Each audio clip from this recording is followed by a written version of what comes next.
بسم الله الرحمن الرحيم والحمد لله رب العالمين والصلاة والسلام على رسول الله وعلى آله وصحبه أجمعين وبعد.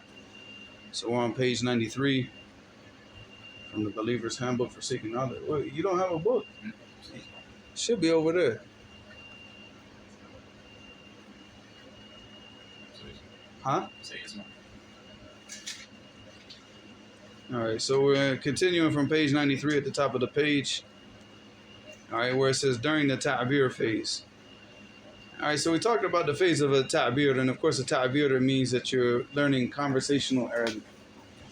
Because the word tabir, it comes from the word abbara, yu'abbiru, tabiran, 93. And abbara, it means to like express or articulate your ideas. You know, it's the art of articulation.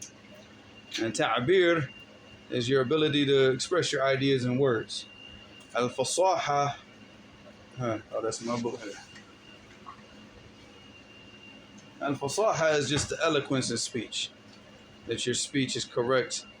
That you're using the words the way that they're supposed to be used in the context that they're supposed to be used. Because if you don't do that, then obviously, then you're not being fasih. But ta'bir is just the ability of like being able to express your ideas and what you need and what you're trying to say. So he said during the tabir phase, you would have to become very acquainted with your Arabic to English dictionary. The dictionary of choice back in the days was always the Hans Weir dictionary. We chose this dictionary because the setup of the dictionary was exactly the same as the setup of most Arabic dictionaries. You have to look up every word from the root. For example, if you had a word like istakhlasa, which means to extract something from something else, you would look it up from the word khalasa, all right, because that's the asl, that's the root word of the verb. We talked about this before, which is the root word, and it means to be pure. All right. So to use this dictionary, you would need an elementary knowledge level of Sarf, which is morphology. The dictionary is set up on the basic 10 scales of Arabic verbs. And this is what I put down here at the bottom. So on this page and the second page, the first page, I just gave you the scales. And I told you that the scales of all the Arabic words is fa, ayn, and lam. Fa'ala, because fa'ala, it means what? It's an action. And a verb is an action. So al-fi'l is a fi'l. All right, it's an action. All right. So they use the word fa'ala to express the scales, the patterns that all the words follow. And all these are all patterns. So all the words in the Arabic language, they have to follow this certain pattern. You know, if they don't follow the pattern, then it's not from the Arabic language. So he said, all right, so the first scale, which is the most difficult. The second scale, the second all the way down to the 10th scale is easy. It's easy because it follows one set pattern for everything. One set pattern for the Madi, Mudari, and the Masdar. But the first scale, it changes. All right, so you see from the first scale, you have yaf'alu, you have fa'ala. And fa'ala, the verb fa'ala, it could be what? Yaf'alu, yaf'ilu, or yaf'ulu. All right, then you have fa'ula and fa'ila, which fa'ula and fa'ila, they follow the same pattern. Fa'ula will be fa'ula yaf'ulu. Fa'ila yaf'alu, always. Except for one or two exception words. But other than that, they follow that same pattern. So the biggest problem on the first scale is fa'ala. Fa'ala yaf'alu yaf'ilu yaf'ulu. And this just requires memorization. And that's why I say in the beginning, especially, I mean, throughout the early phases of the Arabic language, you have to keep a notebook where you write these words out into sentences. You know, and the one thing that I did not put here is I did not put the masdar. I didn't put the masdar here because I was writing the scales on how to look up the word in the Arabic dictionary. You know, because if you look it up in the Hans Weir, which is the best English to Arabic dictionary, or actually Arabic English dictionary, all right, the Hans Weir is going to be set up like this. And in fact, they give you this scale at the beginning of the book. All right, in the introduction of the book, they actually give you the scale to let you know that this is how the verbs are going to be found. Not every single dictionary does this. The Ma'ajim do this, but the other Arabic dictionaries, they basically set the words up in the dictionary based on the importance, or like how much that word is used. So, So the scale, it shows you how to get to the root word? No, the root word, well, once you understand these scales, you understand where the root word is going to be. Go back to it. Yeah, because all the other letters are, like when you say like in kesara, you understand that kesara is the root word. That's fa'ala. The hamza and the, in is ziyada, it's extra. It's added to the word. All right, because of the scale. In kesara, but the asl of it is kesara. So if you look it up in the dictionary, you're going to look it up from kesara. You're not going to look it up from hamza. You're going to look it up from kesara. Then you're going to go down, down, down until you find that word. But other Arabic dictionaries like the Qamus al-Muhit and all that, they base the word also al-Misbah al-Munir is based on the most used. If it's a rare word, if it's rare, it doesn't matter what scale it comes on, the first scale, second scale, whatever is used the most, that's what he's going to put first. So if the 10th scale is used the most, then he'll put the 10th scale meaning first, and then he'll put the other meanings after that. All right. But this is how the Ma'ajim, like the Ma'ajim, the Arabic dictionaries, the basic Arabic dictionaries, this is how they're set up. So the second scale, the second scale is fa'ala with a shadda on the ayn. Yufa'ilu, and the masdar is taf'ila, always. And in the third scale, fa'ala yufa'ilu mufa'alatan, always, except for some rarities. All right, fourth scale, af'ala yuf'ilu if'alan, aslama yuslimu islaman. All right, ajlasa yujlisu ijlasa, akhraja yukhriju ikhraja, always. It follows the same pattern. All right, the fifth scale is tafa'ala yatafa'alu tafa'ulan, ta'allama yata'allamu ta'alluman, tadarrasa yatadarrasu tadarrusan. All right, takharraja yatakharraju takharrujan, follows the same pattern, all of the words. All right, the sixth scale, tafa'ala yatafa'alu and tafa'ulan, ta'awana yata'awanu ta'awunan. All right, infa'ala yanfa'ilu infi'alan, inkasara yankasiru inkisaran. All right, inba'atha yanba'ithu inbi'atha, like that, follows the same scale. The eighth scale, ifta'ala yafta'ilu ifti'alan. All right, ifta'ala yafta'ilu ifti'alan. All right, the ninth scale is used for colors, as we're going to see on the next page. If'alla yaf'allu if'a'lalan. If'a'lalan. What? You'll see in the next page, inshallah. All right, istaf'ala, this is the 10th scale. What? Istaf'ala yastaf'ilu istif'alan. No, that's not, wait, hold on. No, that's not correct. For the 9th scale, if'alla yaf'allu if'ilalan ihmiraran. All right, ihmiraran, ihmirar. Yeah, if'ilalan. If'ilalan, no. I knew that. I was like, wait, hold on now. That didn't sound right. All right. Those are on, like I said, the 9th scale you're going to see is only used for the colors.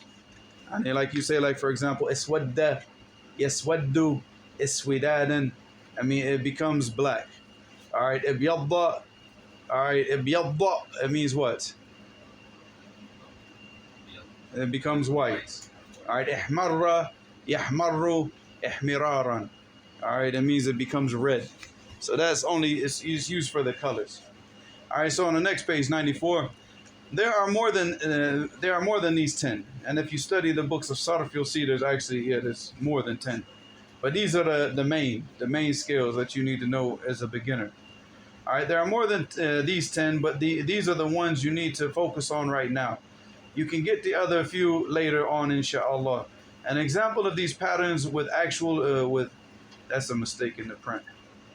An example of these these patterns with actual words, not actually, with actual words can be found in the chart below.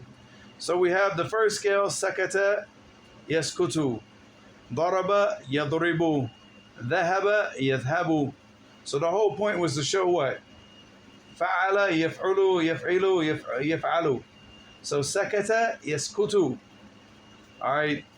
And then daraba yadribu, dhahaba yadhabu. And then also with the masdar, it will change. So it's not just this that changes, everything changes. They're not the same always. So sakata yaskutu, what's the masdar for that? Sukutan. Daraba yadribu what? Daraban. Dhahaba yadhabu dhahaban. All right, dhahaban. So you see the masdar changes. It's not even the same. That's just, you just have to memorize it because it doesn't have a set pattern in the first scale. After that, the second scale, third scale, it has a set pattern, except for some exceptions.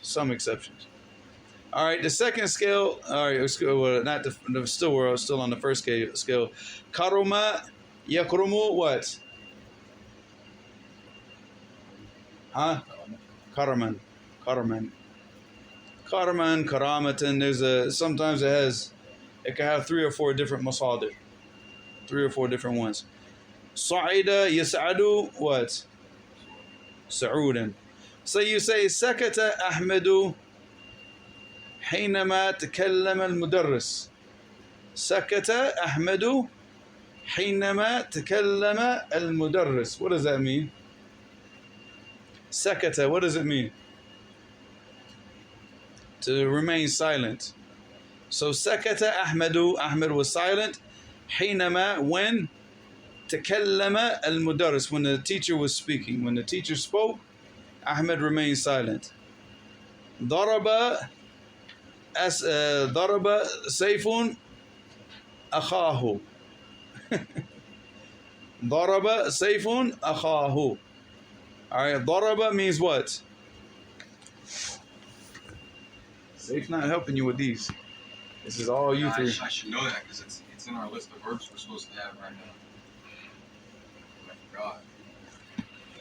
ضرب means to beat. Oh, no, we don't have ضرب سيف. Saif beat أخاه, his brother. Alright. ذهب, what does ذهب mean? to arrive. To go. To go. Yeah. Not to arrive. وصل means to arrive. Alright. ذهب أحمد إلى المسجد.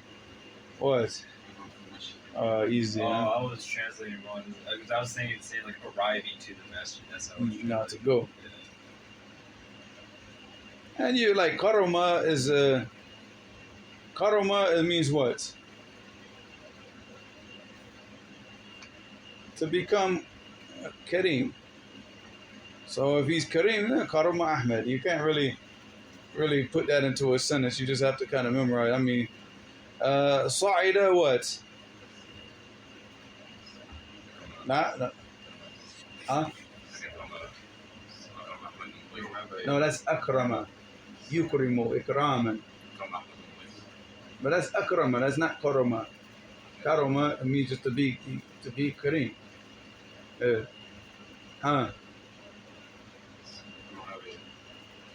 Sa'ada means sa'ida, it means to ascend. Like ascend a mountain or to go up a mountain. So you say Sa'ida Ahmedu al-Jabal. Like Ahmed, he ascended the mountain. What about Nazala? Huh? That's The descent. It doesn't mean to climb. So you don't say Sa'id al-Jabal, it means to climb. Because you can Sa'ida either in a car, you can walk, whatever. The Sallaqa, it means to what? Huh? What is the Sallaq? You. Huh? What? Yeah, يتسلق الجبل يتسلق الشجرة. تسلق, it means to climb. But صعد just means to go up, to ascend. Alright. Alright, the next scale, خرج. خرج means what? No. Kharraja, it means to take out. To take out. Kharraja Ibrahim hatifahu min jaybihi. During the class, أثناء الدرس. Jay, what did I forget? Oh, pocket. Well, it doesn't actually, jayb in the Arabic language does not mean pocket, it means collar. Oh, But we use it to mean pocket now. But Kharraja Ibrahimu, Well, like Ibrahim, خرج إبراهيم هاتفه من جيبه أثناء الدرس. Like he took his phone out of his pocket during the class. I Jalasa means to what? No, it doesn't mean to sit. oh no, that's jealous. I'm thinking jealous. I'm thinking jealous. Jealous means to sit. It's to sit with. that's what this means? Yeah. Jealous. Like we say, like for example, Jalasa Ahmadu al-Salihin. Jalasa Ahmadu al-Ulama. Jalasa Ahmadu Ahl Sunnah. Alright, like Ahmed sits with the righteous people, Ahmed sits with the ulama, Ahmed sits with the people of the Sunnah. لا يجالس أحمد أهل البدع وأهل المعصية. Ahmed does not sit with the people of innovation and the people of disobedience. Ta'allama means to what? Come on, dude, this is like the easiest one. Learn. We haven't got that. Oh, it's to learn. Yeah. تعلم أحمد اللغة العربية. All right, Ahmed learned the Arabic language. تعاون. Anytime that you see the scale, not all the time, but most of the times, تفاعل, it means that you do these things what? Together. All right, like the shajara al-qawm. The shajara al-qawm, it means what? That they all argued with each other. They all argue with each other. But if you just argue with one person, then what? Shajara. Shajara. But if you say the shajara, that means that all the people together, they're all arguing with each other. But if it's just you and one other person, then you would just say what? Shajara. So the same thing. Awana or aana, if you're just helping one person. A ta'awun, it means that everybody comes together to help each other. All right. So you say ta'awana al-muslimun ala al-khayr or ala al-birri wa taqwa. Yes. Like Allah subhanahu wa ta'ala said, وَتَعَاوَنُوا عَلَى الْبِرِّ وَالتَّقْوَى وَلَا تَعَاوَنُوا عَلَى الْإِثْمِ وَالْعُدْوَانِ. Come together and work together to establish righteousness. All right. In kasara means to what?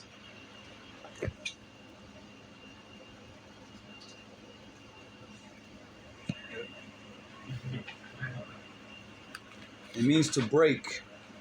Oh. So you can say like in kasam fi yad al-talib, like the pen broke in the hand of the student. Maybe he's playing with the pen and he broke it. In kasara. But if he broke it, then you wouldn't say in kasara. In kasara is generally one of two things. Either one, you just say it because you don't know who did it. So you just say in kasara, like it broke. Like it became like it just broke. Or it's one of those types of things like the kids, you know, the kids when they're like, their mother comes home and they're like, Mom, the toaster broke. And he knows he's the one who broke it. He slammed it on the ground and broke it, but you know, he doesn't want to get in trouble, so he says what? In kasara. All right, so you say like in kasara qalam, it just broke. Or it could be something that was done accidental. All right, but if you broke it, like you broke it, then you say what? Kasara. Kasaratul qalam. Kasaratul qalam, it means I broke the pen. I broke it. All right, ibta'ada, it means what? Ibta'ada, it means to stay far away from something. Ibta'ada yabta'idu ibti'adan. All right, ibta'ada Ahmadu an ash-sharr. Like Ahmed stayed away from evil, stayed far away from evil. Ibta'ada Ahmadu an ashab al-ma'asiyah or ahl al-ahwa. Stays away from the people of sins and desires. Yahmaru. All right, so ihmarra, it means to become red. Yeah, all right, so and it can also like ihmarra can also mean to become ripe with the fruit. All right, because generally most fruit is like red or yellow, so they said isfarra or ihmarra. So you say ihmarra الرمان على شجرة. ها احمر الرمان على ايش؟ على شجرة. All right, so the roman, what is roman? Pomegranate. Like the pomegranate became red on the tree. You know what I mean? It became ripe. You take it off. Not like the one that Safe took the other day. It was yellow with yellow white seeds inside. The pomegranate. And that thing had like this much red on it. The whole thing was like yellow. Yeah, ihmarra. Yahmarru. All right, istaqbala, it means to what? To greet, to meet. Like for example, istaqbala استقبل المدرس الطلاب, like the teacher greeted the students maybe like on the first day of school. Or if you go to meet somebody at the airport, like استقبلت صاحبي في المطار, like I went to meet or greet my friend at the airport when he got off the plane. So these right here, and a lot more examples, but that's what you have to do. You have to take these words and you have to put them in the sentences so you understand what they are. And later on, I mean, right now you're just focusing on the past tense and the present tense verb, but you also want to add the masdar to the mix, you know, because that's very important, because not every single thing that you're going to see in the Arabic language is verb, verb, verb, verb, verb. It's not going to happen like that. So at the bottom, he said, you will need to be very familiar with these scales to use the Hands Weird Dictionary and any Arabic dictionary in the future.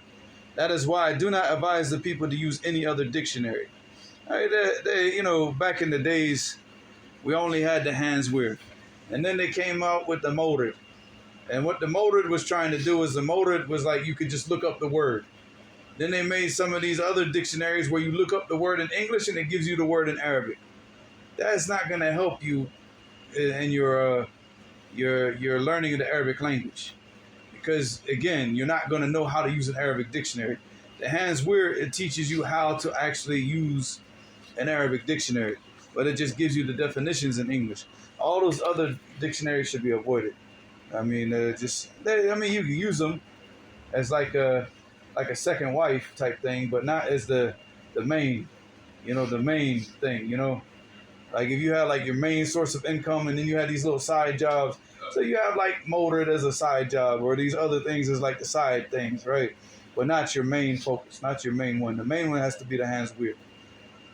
All right, so he said if you are unable to find a physical copy of the Hands Weird Dictionary, download a PDF and use that. Yeah, it's very simple. Go to Google, type in Hands Weird PDF, and you'll find it, inshallah. However, I am sure that if you search online, you can find a copy for sale, and I did. I just bought a copy from Amazon, a hardback, in fact, a used one, and it came in good condition, so you can find them. You can, I believe Dar es Salaam had them at one point, and they might still carry them. I'm not sure if they still have them now. They did when this book was written, but I'm not sure if they have them now. That dictionary should be your companion. You should turn the pages black from flipping them so much. Like basically like the oil on your fingers, you know, just from flipping the pages so much, like you start to see, you know, like your book should not just look, you know, you start to see how dirty they start to get. You should have coffee stains, food stains. When we're in Damaj, we had like dead insects in the books. You know, everything should be in there. Blood, everything. All right. By the time you are advanced enough to move on to the Arabic to Arabic dictionaries, your Hands Weird should be stained with coffee, tea, food, small insects, and maybe even blood. Yes, even blood. All right. The point is that you should spend as much time with that dictionary as you can. Go through your lessons just looking up words to make sure that you understand them correctly and to get more practice using the dictionary. I mean, we used to just sit there at night just looking up words just for fun. You know, just sitting there just reading through the dictionary, trying to find words. And, you know, in the beginning, the way that we started reading the Arabic books, we weren't trying to read them to understand. because we knew that we weren't going to understand because we're going to have to keep going to the dictionary every 3 or 4 words. But the whole point was to actually see the word in context, look it up in the dictionary, and then understand it. Then write a sentence out in the notebook and start to memorize it. Then over time, you notice that there's a larger and larger gap between the time that you actually go to the Arabic, to the dictionary. And then over time, you don't even realize it, but you're what?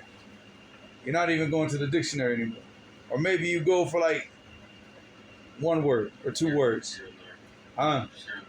Yeah. So, I mean, one thing that a brother used to do in Damaj, I didn't write this, I don't think I wrote this in this book, but it was a good thing that he used to do, is that whenever he used to use the Hans Word Dictionary, and whenever he looked up a word, he would like put like a mark or a line underneath the word to let him know that what? I've already looked this word up. So if he has to go back and look it up a second time, then he'll write like another mark or another line. Now he's done it twice. If he has to look it up a third time, then you need to come up with some type of punishment. You know, like for example, like you're gonna make yourself sit in the leaning rest. You know what the leaning rest is? In the push-up position. Yeah, for like 5 minutes or something like that as a punishment for having to look that word up 3 times. Or get in the horse stance and sit in the horse stance for like 5 minutes until your legs you collapse on the floor. So come up with some punishment, man. Or like, for example, if you're accustomed to eating in and out, and no in and out for 1 month or something like that, or, you know. 1 month. Huh? 1 month. I don't know. Is that too much or is it too little? Way too much. Huh? Way too much. 6 months then. If you have to look up a word 3 times in khalas, man, that means that you've neglected it. You're not doing something right. As soon as you look up that word, if you're reading that word in a book, especially a common book, easy books that are made for like stupid people to understand, right? The most basic books, not for stupid people, but for common people to understand. What books would you? Just like I told you, books of Sheikh bin Baz, or Sheikh Salih Fawzan, or Sheikh Sa'di, rahimahumullah. You know, like those types of books are like real easy. The language is really easy. So if you have to go, you see the word, you look it up, you write a sentence out, you go make sure the sentence is correct. Khalas, you shouldn't have to go back a second time. But let's say you do. You do have to go back a second time. You do not go back a third time.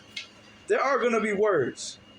There's going to be certain words that, there's certain words in the Arabic language I've had to look up 50 times. Same word, 50 times.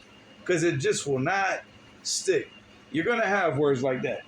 But that should not be the norm. Like, that should not be very common. I had 2 words in the Arabic language like that. Khalas. 2 words that during the whole time that I started studying, I just had to keep looking them up over and over. I wouldn't say 50, but I would say about like 7 to 10 times. I had to look up the same word until it just stuck in my head. 2 words. So, I mean, that's it. Some words, you just look them up once, and for some reason, like for me, the bigger words stuck. I remember when me and a brother were sitting down reading through Tafsir al-Sa'di, and then we got to this word, mahalla. And we loved that word so much. We took the definition out of the dictionary. We memorized it. We actually memorized the definition from the dictionary. And khalas, I never looked up that word in 25 years. I never had to go back to the dictionary and look this word up. And in fact, I probably wouldn't even know where to find it in the dictionary. Al-Mahalla, it means what? What does it mean? Al-Mahalla, it means like the sun, You say like Al-Mahalla to Shams. It becomes smaller and smaller and smaller, smaller until it just disappears. So this is called Al-Mihlal. All right, Al-Mahalla, Yadmahillu, Al-Mihlalan. All right. So, I mean, like that word, you got like words. There's like words like those. For some reason, with me, like the strange words would stick. Like, I remember like one time we read this one statement, the same brother that we were going through a Tafsir al-Sa'di. We read this one statement, I can't remember what it is. It's a guy, he fell off he fell off his horse or something, and all the people gathered around him. And he's like a real strong guy in the Lughat al-Arabiyyah. So when he woke up, he's like, he looked at the people and he saw all the people around him. He said, yeah, Qawm, لما تكأكأتم كتكأكئكم حولي انفرنكعوا عني انفرنكعوا عني. Yeah, تكأكأ means what? To gather around something. But he said that لما تكأكأتم تكأكئكم حولي and around me. انفرنكعوا عني, like انفرنكعوا عني ابتعدوا عني, get away from me, get far away from me. And one of the people, he's a Bedouin guy, he said, يا جماعة إن الجن هكو يتكلم لغة الهندية. He said that his jinn, he's speaking Indian because they didn't understand what he was saying in the Arabic language. But so like me and this brother, when we read that, we used to, we go around and we start using this word like right away. But you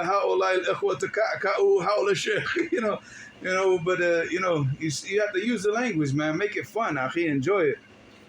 But then you get these little small words, and I can't, like, they don't stick for some reason. But these big words, you like that story, huh? It's in all the books of Adab. Like, you read the old books of Adab, they have this story. It's hilarious. But you see, man, subhanAllah, like, we used to just sit there and just like go through like hands weird, and just like come up with like these different strange words, right? Like I think it's if you look it up معنى قرقرة. Open up the door for him.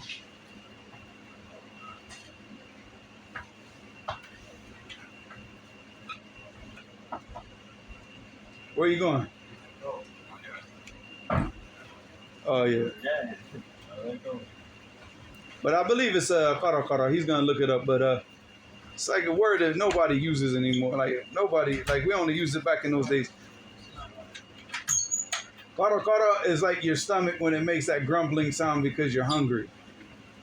So I mean, like I said, we used to sit there and like try to like come back the next day, and I come up to the brother and I say, Allahul Musta'an. Yuqarqiru batni min al-ju', just to try to say something like to come up with different words that that nobody knows, huh? Qara, qafra. And the Sheikh used to be like pretty much the same way, because Sheikh Yahya used to quote definitions from Mukhtar al-Sihah. So you see, like the Sheikh, use like the words like shaka, and he uses like all these words. So it's just like you just have to have fun with it, man. Get the dictionary and just read. So he said qara. It says al-bat, sawat, like the sound of a duck. Al-sharab fi halqihi, sawat, like when you're drinking, you make that sound when you're swallowing. And you could also use the word qara. You say qara batnuhu sawwata min ju'in aw marad. So you say qara batnuhu. So it depends on what you use it with, right? So you say qara batnuhu, like his stomach made the sound from either from hunger or from sickness. Like if you have like diarrhea and your stomach starts to make this like gurgling, swishing sound. Also you say qara batni. All right. So like that, man. You just sit back and just read the dictionary. And that was a statement, I think I put it in here. I don't know, did we read it yet or no? But I think it's in the later chapters, like the later phases of the Arabic language, where I want to say Sheikh Saleh al-Sheikh. Huh? ايش؟ قرأ ايش؟ الرعد. I want to say that it was Sheikh Saleh al-Sheikh that said it. That he went to Sheikh Muhammad ibn Ibrahim. I'm not sure, but we're going to read it. But the shahid is what he actually said. He went to him and he said, what do I need to do to get stronger in the Arabic language? And he told him, he said, read Lisan al-Arab. Now, Lisan al-Arab is the largest dictionary. It's like that big. It's like probably, it depends on the copy that you get. It could be anywhere from 10 volumes to 14 to 15 volumes, depending on the print. All right, so he said, go read Lisan al-Arab. And he said, Lisan al-Arab, ya Sheikh. I mean, go read there. It's like, you serious? He said, go find another profession. He's like, if you don't want to do this, go find something else to do. Go become like a mechanic or something, but this is not for you. You know, because if you want to, you asked, because he went to him and asked him, like, what do I do? He said, this is what you do. So once you get strong in Nahu, like you study Nahu, you study Sarf, now you have these sciences of the Arabic language. What do you have to do now? You have to, you know, take what you have and just expand it. And where are you going to expand it from? You read books like Lisan al-Arab, you go through the poetry of the Arabs, you have to go delve into this stuff. You have to start reading books like Fiqh al-Lugha, you have to read these books of Adab, and Kamil and Mubarak, all these books, inshallah, that we're going to go through in the later parts of this chapter, inshallah, as mainly in the 7th and 8th phase, you know, the later phases. But obviously right now, like in the beginning, you just want to just get in that dictionary, man, and just have fun, akhi. Just have fun, like enjoy it. You know, be serious, but find enjoyment in the seriousness. Like we were super serious. We were serious to the point like we didn't allow anybody to speak to us in English. We got angry. Somebody, and when we sat together, we spoke in Arabic, and we shared different, you know, different words that we were learning, different poetry that, you know, that we read. Like I came across this poem, it's cool, man. Listen to this. We go and memorize it, and we read it to each other. You have fun with it while you're serious, but there's a serious fun. It's a serious enjoyment. It's not an enjoyment like, you know, where we're not taking things seriously. You know, we're taking things very serious, but we're having fun with it, and that's what you got to do, akhi. And that's when, you know, you got to be around people like that. If you're not around people like that, you need to find them. All right.